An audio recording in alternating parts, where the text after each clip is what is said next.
I walked in shackled, but the alien queen stood up when she recognized my voice. The energy shackles hummed against Commander Sarah Chen's wrists as the Zephyrian guards pushed her through the ornate corridors of the Imperial Palace. Each step echoed against crystalline walls that pulsed with bioluminescent patterns, a stark reminder that she was no longer on Earth.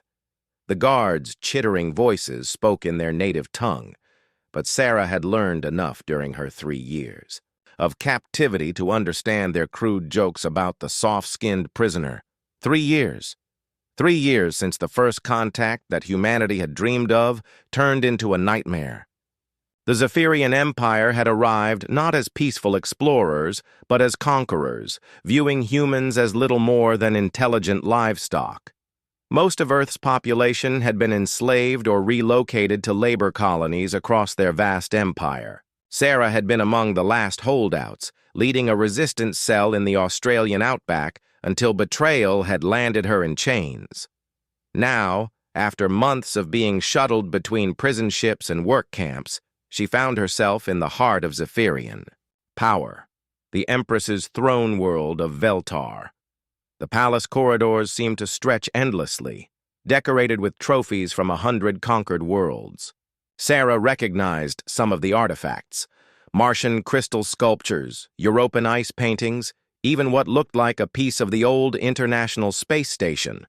The throne room doors, massive constructs of living metal that responded to the guards' biochemical signatures, split open with a sound like singing wind chimes. Sarah was pushed forward into a vast chamber where the ceiling disappeared into misty heights, and the walls curved in impossible geometries that hurt to look at directly. At the chamber's center sat the chrysalis throne, a living structure that pulsed with the same bioluminescent patterns as the walls. Upon it reclined Empress Velandra, her serpentine form coiled elegantly around the throne's organic curves.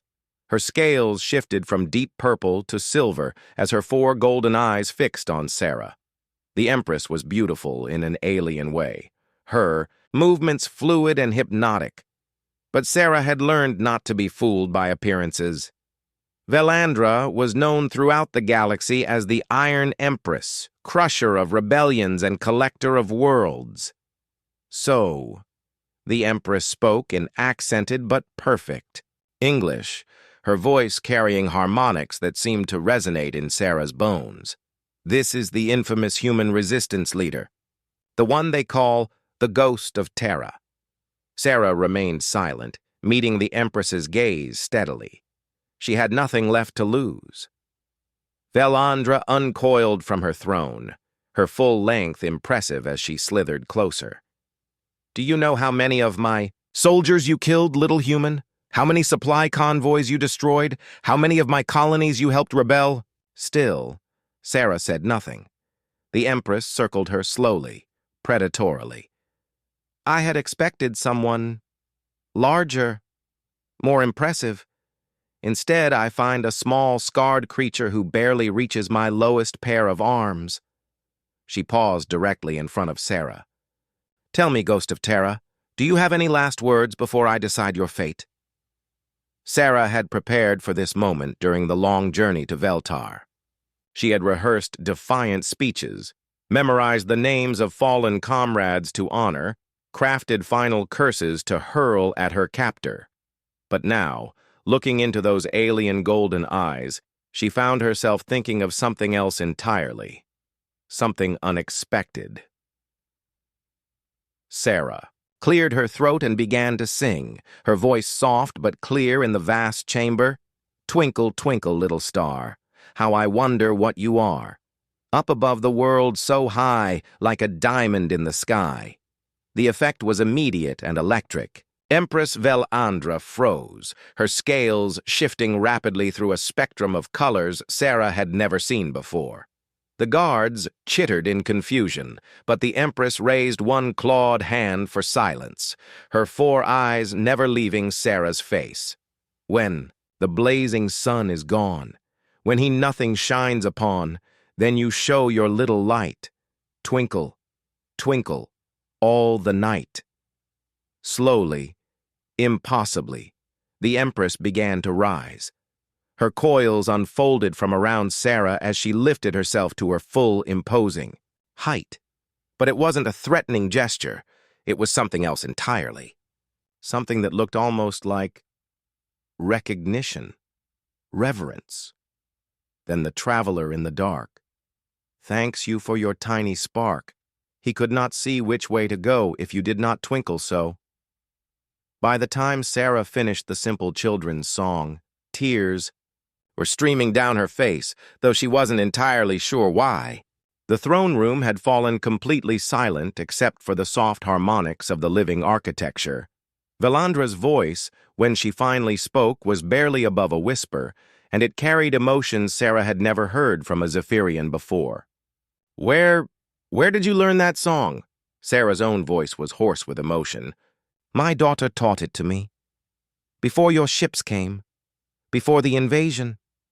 She was 6 years old, and she loved to sing it while we looked at the stars together. The Empress moved closer, her massive form somehow seeming smaller, more vulnerable. What was her name?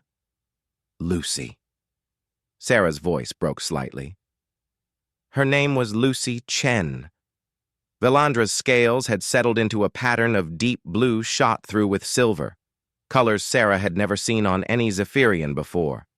The Empress extended one clawed hand, and with surprising gentleness, touched Sarah's face.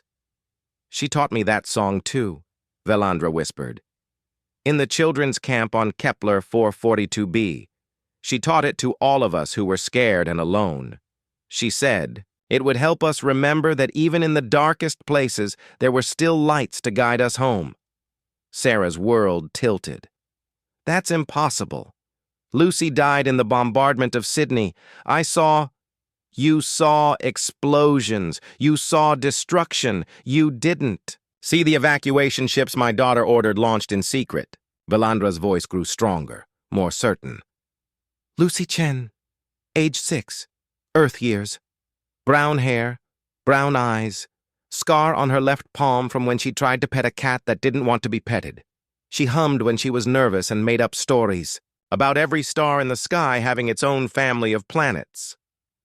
Sarah's knees gave out, but the energy shackles held her upright. Your daughter?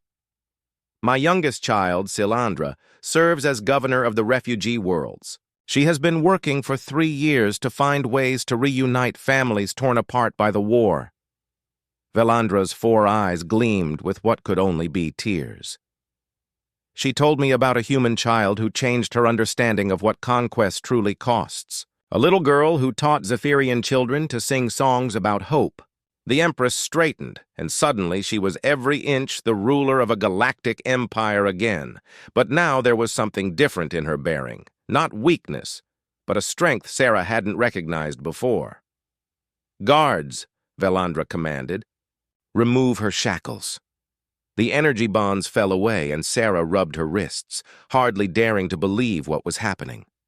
Commander Chen, the Empress said formally, I have a proposition for you. My empire is vast, but it has grown through fear and conquest. Perhaps it is time to learn what it might become if it grew through understanding instead. Sarah looked up at the alien ruler who had just revealed that her daughter, her precious Lucy, was not only alive, but had somehow managed to touch the heart of an entire alien species. I'm listening, Sarah said.